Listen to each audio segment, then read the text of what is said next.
Welcome to another episode of Courageous Healing. I'm your co host and producer, Victor Escalante, and joining me in the studio as usual is Adele George. Adele, how are you doing today? I'm wonderful. How are you doing? I'm good.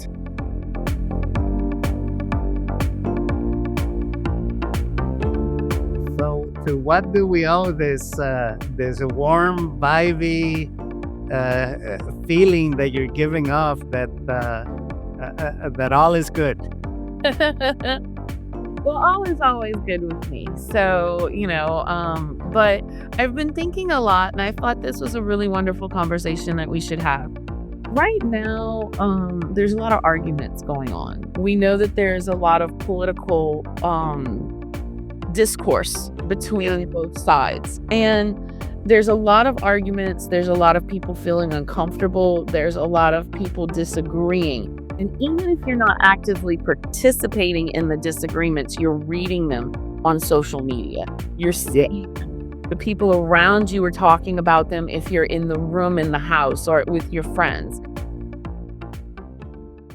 And so one of the things that I started to kind of realize, even for me, was sometimes this because of the trauma that I've experienced, and of course the trauma that you've experienced and that our listeners experience, this can be uncomfortable and it can be triggering and it can also be scary.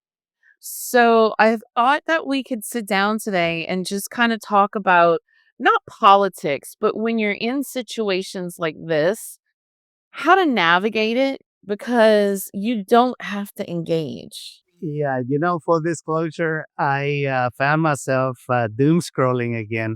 And I told listeners, and I told you in a previous episode, that since November, I totally gave up on reading news because it was so detrimental to my mental health that because you and I work in media and we've done a lot of media work, I was actually hired to do a press release on a topic that affects farmers in Texas specifically. Okay. And so I had to be informed. I had to get the full 360-degree perspective of what's going on in order to do a good job. And so I had to return back to media and I found myself doom scrolling again. So I have to, I'm glad we're covering this topic because it's time that I stop doom scrolling because it's crazy what is being reported and what is happening in our country. And you're right, we do need to center ourselves. We need to focus on what's truly important. So why don't you kick it off, Adele? What are the steps we need to take, or what is it that we need to develop an awareness for? Well, first things first, I want to just say that if you're a person that has experienced any sort of trauma, and I'm not just talking about abuse, I'm just talking about trauma in general, this is polarizing to you. It doesn't matter which side of the aisle that you're on. Yeah. And so you need to recognize that this interferes with your healing process. And I'll use the term really weirdly. I feel like when I'm reading someone's argument on, let's just say Facebook, on any social media, when they're getting into some sort of discourse argument, it tickles my trauma. Makes me uncomfortable and it makes me feel awkward. And so I have found myself like literally cuz I'm not big of I'm not an argumentative person to begin with. So that's part of, but I find myself stepping away at that point. Let me explain to you why that happens. Yeah. So, in our minds, we have mirror receptors that are based upon our past experience. Mhm. And so when we read something, when we watch the news, when we see something on social media, when we have a discussion with someone, those mirror reflectors light up because they resonate with us. It's like there's some commonality to our past, and that's how we get engaged. And so generally, it's a sense of injustice that's like a broad brush of how we see injustice taking place and how we feel compelled to do something But the reality is that for most of us, unless you work in government and unless you have power as an attorney or some other form, there really isn't anything that you can do. I mean, yes, you can gather coalitions, and if that's what you're into doing, but from my perspective, I don't know about yours, Adele. It's like if you can't change the world, change yourself, change your reaction to the world, and find your inner peace because that's going to be exponentially more effective than you trying to sign petitions, to march, and all the other things that are taking place. What's your perspective, Adele? So my perspective is definitely, I mean, obviously, if you feel the need to message and email and call all of your senators and all that, do all of that. However, make sure that you're coming back to your own center. And there's several different ways that you can do that. And one is just to have some daily gratitude, and to just go into a space of gratitude, because when you're in that space of gratitude, the things that you're thankful for will show up bigger and greater than the things around you that appear to be harmful.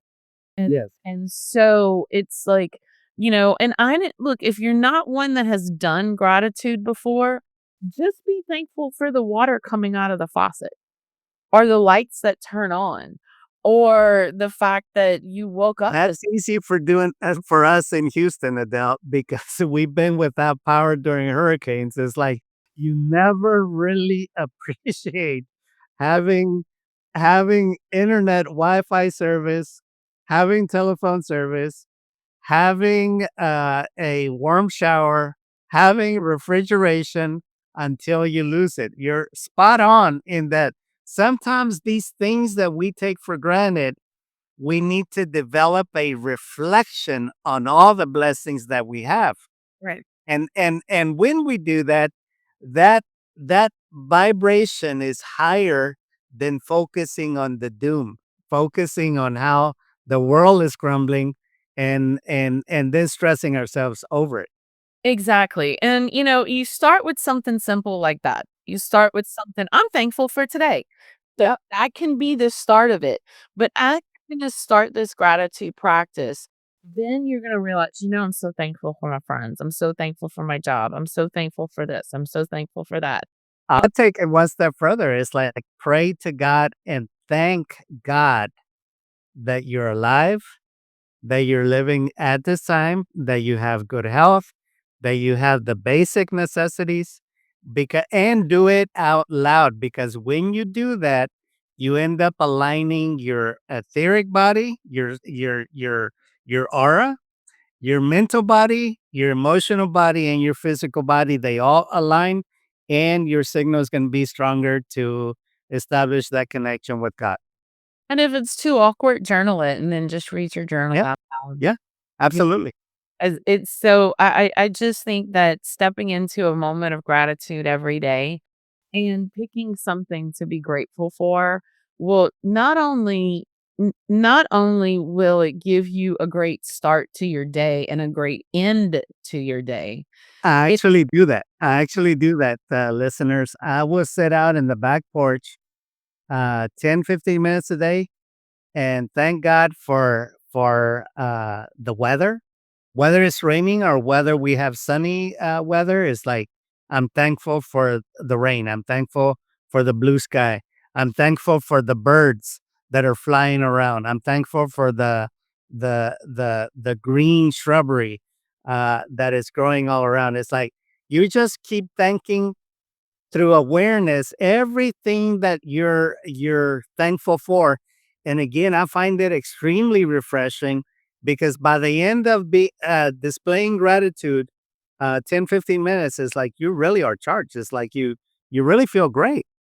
Yeah, and you know what? If you're a person with a lot of tenacity and even though you have trauma and you have a lot of tenacity, so you want to go to the protest, you want to call all of your political constituents, you can have gratitude for your tenacity. Yeah, You can absolutely. you can have the gratitude for, your personality being the person who's going to step out However, you don't have to engage, and um you don't have to inflict trauma upon yourself if you are not managing your trauma, mental health from your trauma well. That's kind of like the lesson that you learned recently from me, Adele, is to separate the behavior from the identity. It's Yeah. like you have a part of you that is tenacious and a fighter, but you are not necessarily the fighter. Okay, Right. again, separating the behavior from the identity, because if you identify with being a fighter, you're fighting battles all the time. And believe me, it's like the universe is going to send you more fights than you can handle. Yeah. And so, and that this just pivots into when you go into a space of gratitude, and then if you're still feeling your trauma, have compassion for yourself.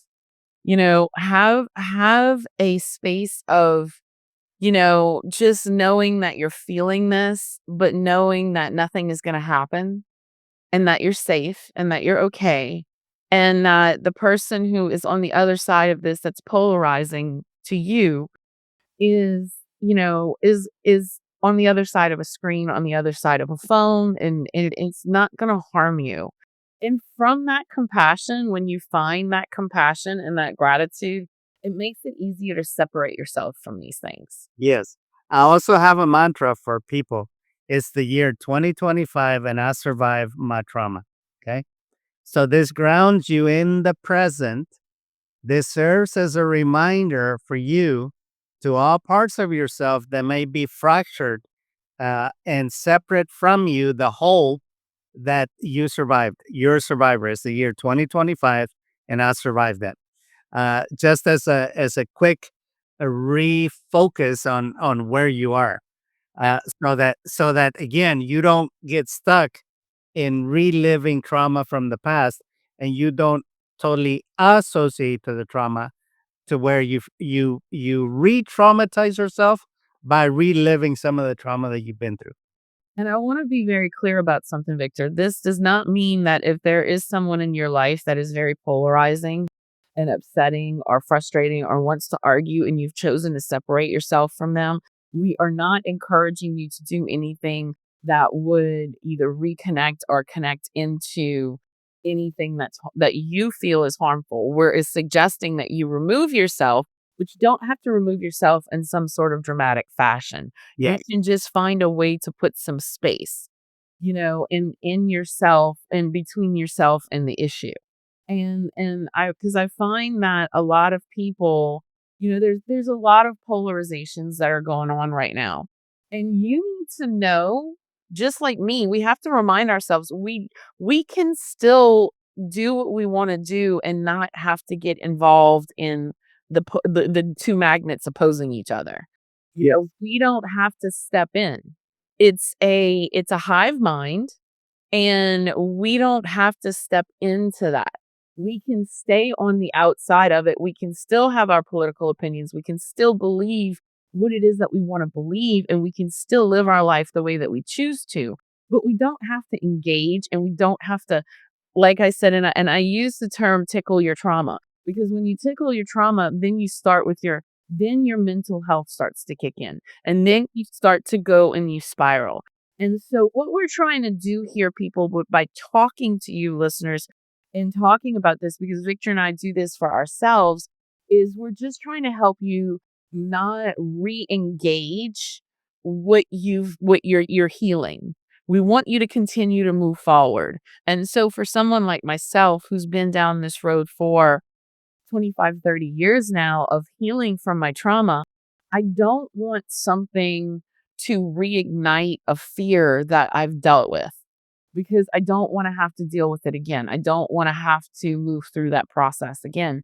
And at this point, if I choose to engage with someone who has a different opinion than myself, it's kind of like self inflicted. Yeah. Do we need to argue that point with someone? Exactly. Inner peace has a price. Pay Yeah. the price of distancing yourself from people that are too argumentative, that again, they just want to argue for the sake of arguing. and nothing more. It's not like they're focusing on any kind of solution. It's not that they can really provide any benefit to you. And so just refuse to go down rabbit holes that lead to nowhere. You're listening to Courageous Healing Podcast. We'll be right back.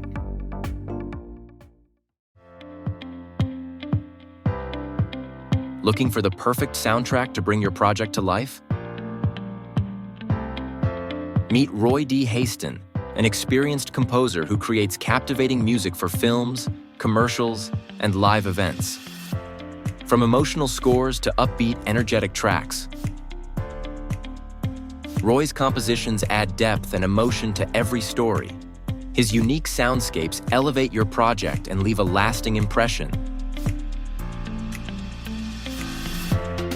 Visit roydhaston.com and discover how Roy's music can transform your next project into something unforgettable.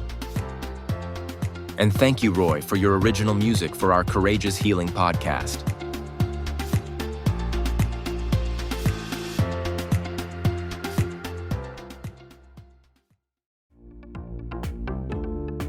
We now return you to the Courageous Healing Podcast. I think you did that with your father recently when it came to talking politics, didn't you? Yeah. Yeah. A long time ago, he would talk to me about stuff, and I would just say, Dad, my politics is different from yours. And I just don't want to have these discussions. Yeah, simple as that. With I don't, compassion, you're not going to go there. no, I don't want to talk about it. And I don't want to talk about it with you. And I don't want to have this conversation today. I don't want to have this conversation in this moment because I'm here visiting with you. I'm here spending time with you. And this is not the type of conversation that I want to have. Yeah. And so when I say that, it's a soft boundary. It's not a, I don't want to talk about this. Why do we have to talk? You're taking it and you just say, no, I'm not going to have that conversation. And I ask for you to respect it, and then if you're having a conversation with someone online or in text or even perhaps over the phone, I would highly suggest that you take the conversation face to face, because at that point it disarms to have a conversation in person, whether it's on Zoom or whether it's actually sitting down and having the conversation in person. Yeah, in person, you humanize the process because when you text, it's a dehumanized, you can hide behind the screen and say stupid stuff that you wouldn't normally say in person because the person is right there in front of you and you feel each other's energy. And so you're more humane, right? That's what this is about, is getting back to our humanity so that we begin to feel compassion for one another. And the other thing that I think people need to understand is some people like to argue, some people like to egg on. And so if you know that the person that you're engaged with and that you're talking to likes to do that, then, set a boundary or cut the conversation off or just hide the post. Don't have the don't engage, because again, we're not here to tell you how to handle your political opinions. We're just here to help you navigate your trauma, Yes. and navigate healing. And right now things are so energetically sharp. Yes. And so someone who's going through the healing process right now, this can be very disconcerting and uncomfortable. Yes. And not really, and when you're trying to navigate something, so this is a better example. You're already not yourself because you're having a bad day, you're having a bad mood, you're having an off moment, or your PTSD is speaking to you today, and you're trying to navigate and you're just trying to get through today. And then all of a sudden somebody comes and steps into your personal space, whether it be in social media or whatever, and just ticks you off or just pushes that one button. That's reactivating your trauma. Correct. And so, but this person is not the person that necessarily contributed to your trauma. That's correct. So you're better to learn how to, and this is actually a good learning thing. It's a learning process and a healing process to learn how to separate yourself from situations that are not a word that you use that are incongruent with Yeah. your healing. And I say this too. I told you this before. I am not a fan of the murder mystery or the murder podcast and like the Dateline and the 48 hour. I'm not a fan of those because they mess with my mental health. Yeah. It's crime porn. Yeah. For for people that are into that. Yeah. And it's fine if you love it, but for me, I find that it's very triggering and it's very uncomfortable. And I don't want to tickle my trauma. I don't Yep. want to just bring that back up. I want to sleep tonight. I don't want to have nightmares. There you go. I want to stay elevated and I want to stay comfortable and I want to stay happy and joyous. What I hear you saying, Adele, is putting your mental health first and foremost as the most important thing, as opposed to all the noise outside yourself. And it's nuance because you have to notice the things that actually make your trauma react. I like the phrase "tickle your trauma." It's like Yeah. tickle, tickle, but it doesn't grab you and hold you hostage. Right. And but I know like if I watch some and I use it and I say that it's almost to add some humor to the moment to add some levity because it's like, oh, I was at a friend's house and they had on NCIS, like one of the repeats, and I was watching it and I had to kind of I could feel it because it was one where somebody was raped and murdered, which is sensitive. Right. And I just had to like tune it out Yeah. because I felt and I didn't ask him to change the channel. I'm at a point in my life where I don't have to shut things off for the most part. Right. But I had to disconnect from that because I knew that it could take my thoughts down a rabbit hole of reminding me what I've been through. And then and again, and then taking a wonderful visit and taking a wonderful day and putting me in a grumpy mood. Yeah. Uh, Full disclosure. yeah. I think I told you that I got into the Dexter series, the show on Netflix. I got into it because I'm a writer, as you know, Right. and the screenwriting was really great because you cannot predict what's going to happen next in the show. And I was really into that. Again, I haven't been through any kind of trauma of that sort. Okay. Now, get me into other kinds of trauma that I resonate with. And of course, my mirror receptors are going to turn on. And I have literally decided not to listen to certain music, not to read certain kinds of authors, or watch certain kinds of programming that, again, is too close to the trauma that I've been through. Exactly. Why should I put myself through that? It's like, one time is enough. Right. So the summary here, and not that we're closing out, but the summary here is manage your trauma and manage your mental Joy. health. What do you think of joy as a management tool for trauma, Adele? I think joy is a wonderful thing. I think it's a hard place for people to find. Yes. I How think did joy you is how did you do it in your journey of healing from trauma?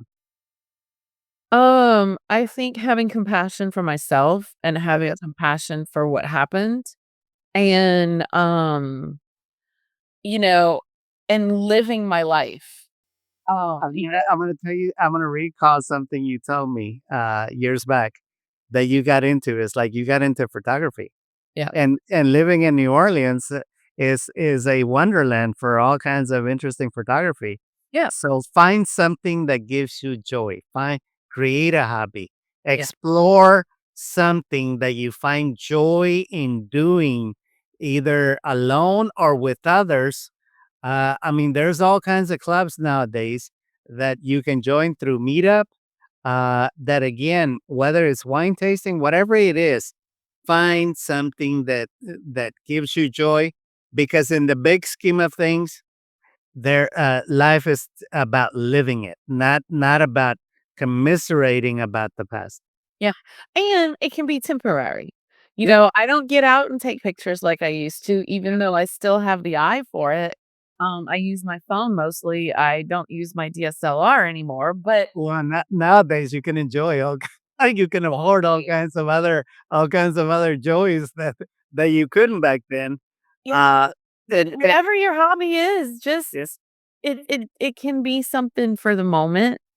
It can be something that lasts a few months, a few years. It can last a lifetime. You don't have to find a hobby that we're not, that's like gonna stick with you. Oh, look, can I tell you how many like crafty projects I started that I've never finished? and I know you got into soap making too. Did that I give you lots did. of joy?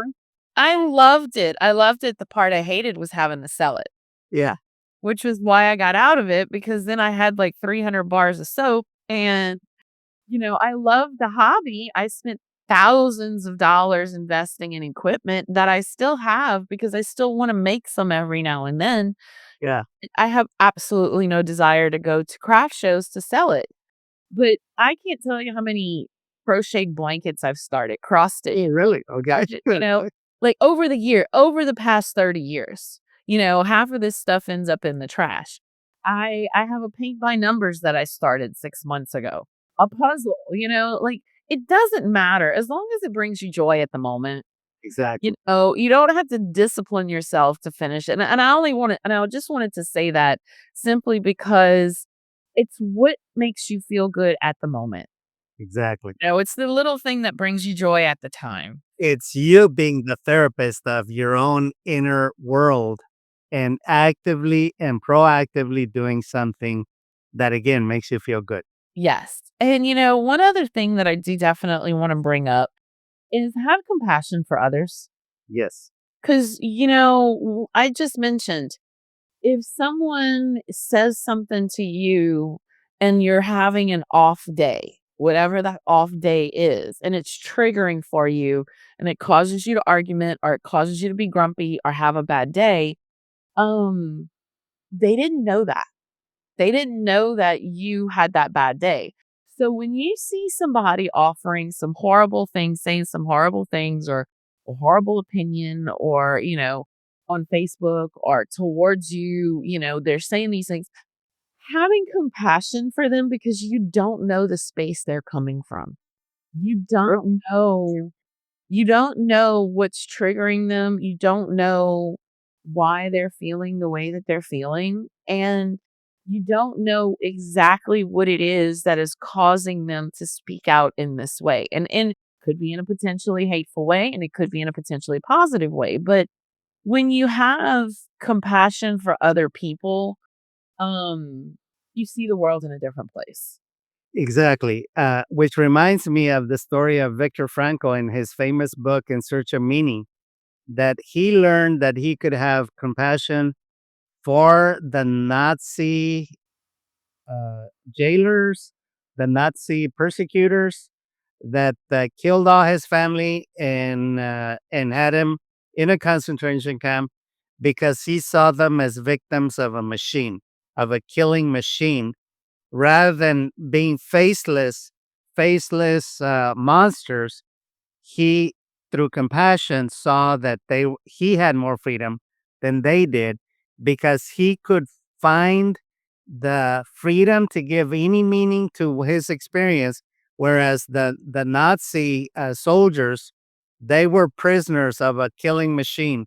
That the only meaning that they could give to anything was what they were told.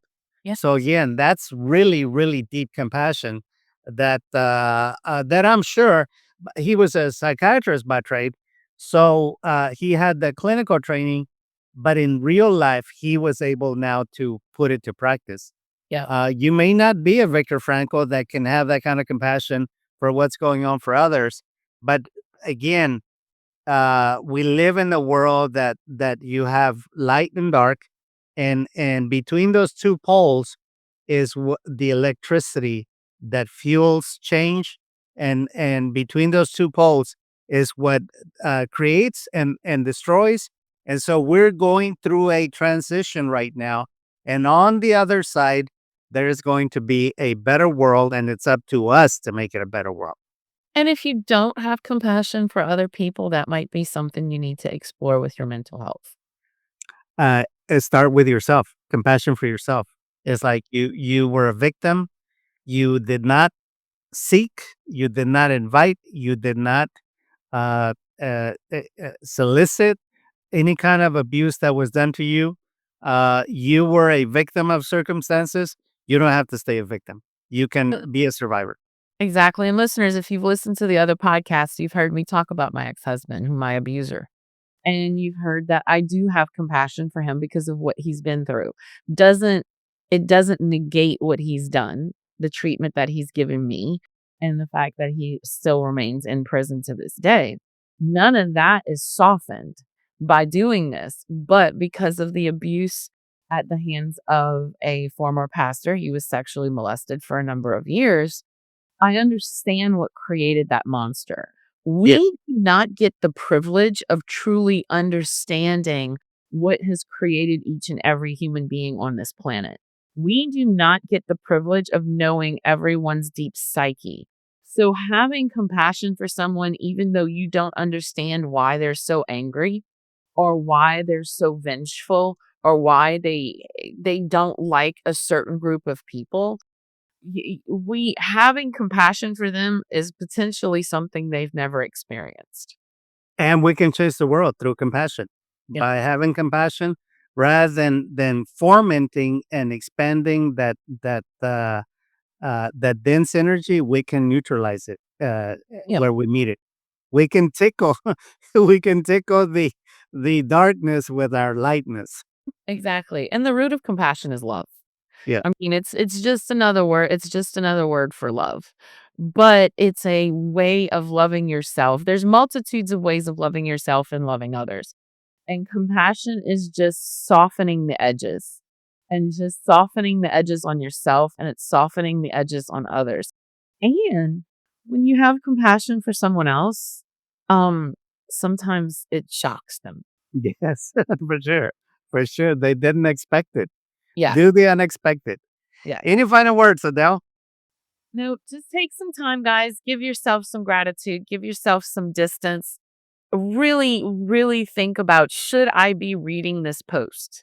Should I be reading Victor, you talked about this earlier. It's like we get on this autopilot, this doom scrolling thing.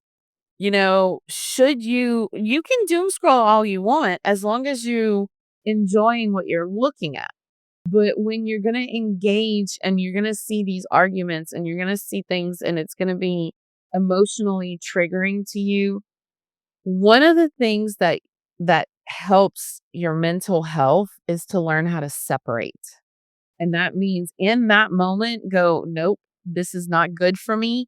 And you just move on. You either continue scrolling up or you shut down the app or you go sit outside, have a cup of coffee, go walk your dog.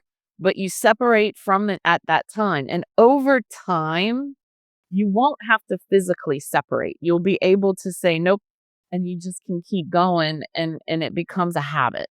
And the reason for that is that your brain is constantly rewiring itself. And so you won't have the compulsion because your brain will have rewired itself through other interests, other experiences that you choose to focus. Because wherever you focus on, that's where your energy is going to flow to. So pay close attention on what you're focusing on. Yep, exactly. I think that's a very important thing. So, Well, friends, that's going to do it for this week. Until next week, go out and have a great week. thanks, guys.